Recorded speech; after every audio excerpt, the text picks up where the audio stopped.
So guys निमन्त्रणा invitation maximum साथीले मलाई सोध्ने गर्नुहुन्छ कि इन्भिटेसन गर्दा फेरि धेरै प्रब्लम भयो सर हैन इन्भिटेसन गर्न जानिएन अथवा इन्भिटेसनमा धेरै क्वेसनहरू आएछ त्यो क्वेसन्सहरूलाई कसरी सल्भ गर्ने भनेर मलाई धेरैजना साथीले सोध्नुहुन्छ र तपाईँलाई पनि एकदमै जान्न मन छ भने इन्भिटेसन गर्नभन्दा अगाडि केही कुराकानी ध्यान दिनु होला। नम्बर 1 पोइन्ट साथीहरू इन्भिटेसन गर्नभन्दा अगाडि थाहा हुनुपर्ने पर्फेक्ट कम्पलसरी कुराकानीहरू you are giving opportunity for being business partner. यो एकदमै ध्यान दिनु होला साथीहरू है। तपाईँ कुनै सामान बेच्न जाँदै होइन, तपाईँ कोही मान्छेलाई मेम्बर बनाउन जाँदै होइन, तपाईँ उसलाई एउटा बिजनेसको अपर्च्युनिटी दिन जाँदै हुनुहुन्छ। एउटा बिजनेस पार्टनर बनाउनको लागि ध्यान दिनु होला। बिजनेस पार्टनर बनाउनको लागि तपाईँसँग एउटा बिजनेसको अपर्च्युनिटी छ, त्यो दिन जाँदै हुनुहुन्छ। न कि लिन, न कि माग्न, न कि जोड्न, त्यो गर्न होइन, अपर्च्युनिटी दिन जाँदै हुनुहुन्छ। मेन्टालिटी है, यो दिमागको गेम हो साथीहरू, यसमा कुनै लोजिक लाग्दैन, यो दिमागको गेम हो, ध्यान दिनु होला। Number 2 point no any request. एकचोटि आइदिनुहोस् न, सेसन एटेन्ड गरिदिनुहोस् न, प्लान लेखिदिनुहोस् न। No my dear friends, you are a businessman and you are giving him an opportunity।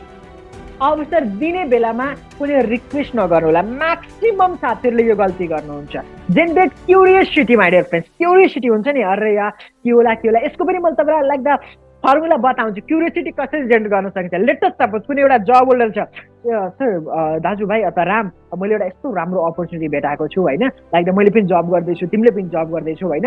जबको सँगसँगै जबलाई डिस्टर्ब नगरिकन पार्ट टाइममा हामीले 20 देखि 25,000 रुपियाँ त पार्ट टाइममा दिनको 2 घन्टा दिएर पनि कमाउन सकिँदो रहेछ। मैले चाहिँ जोइन गरिसकेँ, म चाहिँ बहुत मन परेर तिमीलाई पनि सेयर गर्न आएको छु किनकि तिमीलाई पनि खाँचो छ होइन। ल हिँड अब लाइक द पार्ट टाइममा हामीले पनि पैसा जति स्यालेरी छ त्यति त पार्ट टाइममा पनि पैसा कमाउन सकिन्छ। जाम यसको बारेमा बुझौँ।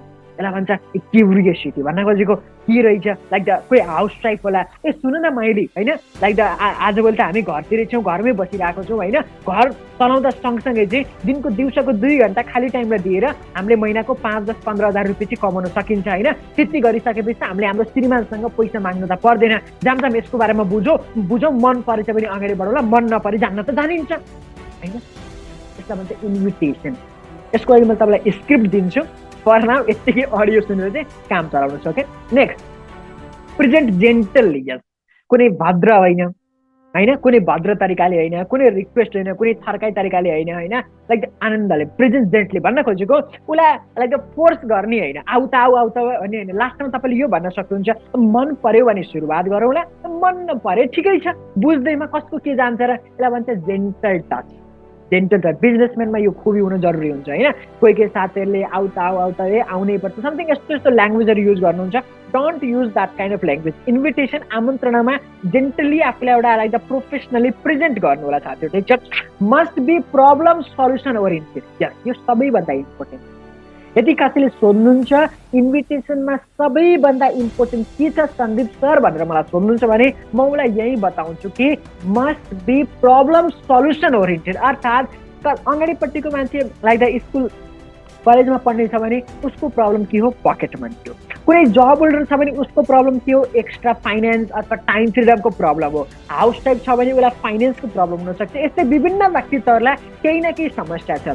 तपाईँको इन्भिटेसन, तपाईँको निमन्त्रणा उसको समस्यालाई समाधान गर्ने खालको हुनुपर्छ।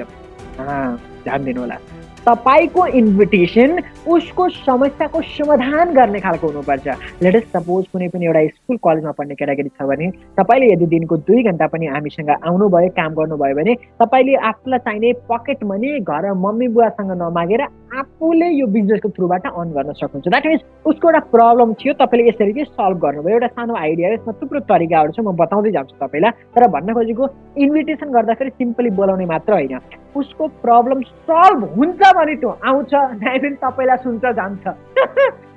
ए म त भुलेछु, ए यहाँ तपाईँले भन्नुभएको छ नि, भन्छ जान्छ। तपाईँको इन्भिटेसन सल्युसन ओरिएन्टेड पक्कै पनि हुनुपर्छ। ओन्ली प्लान अन फोन है, भन्न खोजेको इन्भिटेसनको प्लान मात्र दिने हो होइन। No plan presentation phone at all होइन। उसले सोध्छ तपाईँले बोलाउँदा बित्तिकै ए हेल्दी लिभिङ नेपाल हो, ए डाइरेक्ट सेलिङ हो, ए नेटवर्क मार्केटिङ हो, ए मेम्बर बनाउने बिजनेस हो, कम्पनीको नाम के हो, सोध्छ। तपाईँको काम के हो त, जस्ट इन्फर्म दिने कि यति बजे तपाईँ आउनु होला, त्यहाँ बसेर कुराकानी गरौँला। प्लान प्रेजेन्टेसन है सिम्पल लेख्यो ओन्ली प्लान अन फोन। फोनमा प्लानिङ गर्नुहोस् कि कहिले भेट्ने, कहिले जुममा आउने, कुन ठाउँमा भेटेर प्लान प्रेजेन्टेसन गर्ने, ओन्ली प्लानिङ गर्नुहोस्, प्लान प्रेजेन्टेसन होइन, केही पनि होइन। फोनमा यसभन्दा बढी यसभन्दा घटी केही पनि गर्नु पर्दैन साथीहरू। नेक्स्ट पोइन्ट रहेको छ अलवेज टेल द ट्रुथ। केही झुटो कुराकानी नबोल्नु होला। किनकि यो लङ टर्म बिजनेस हो। यस माइडर, किनकि यो लङ टर्म बिजनेस हो।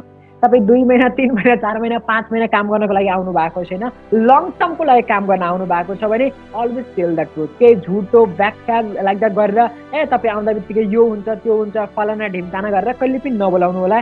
जे ट्रु त्यही भन्नु होला। जति बोल्नुपर्ने कुराकानी छ म बताउँछु, के नबोल्ने के बोल्ने त्यो बताउँछु, तर झुटो कहिले पनि होइन। हामी मान्छेलाई जीवनमा अवसर दिने हो, मान्छेलाई ठग्ने लुट्ने गर्ने काम गर्ने जो होइन, 1 रुपियाँको पनि चरित्र बिगार्ने होइन साथी। त्यसरी ध्यान दिनु होला। कहिले पनि झुटो बोलेर प्लान प्रेजेन्टेसनमा बोलाउने होइन, जे छ ओके। सो इन्भिटेसन गर्नभन्दा अगाडि ध्यान दिनुपर्ने यी पोइन्टहरू रहेका छन् जसले तपाईँको इन्भिटेसन स्किल्सलाई अझ ग्रो अप गर्नको लागि धेरै हेल्पफुल छ।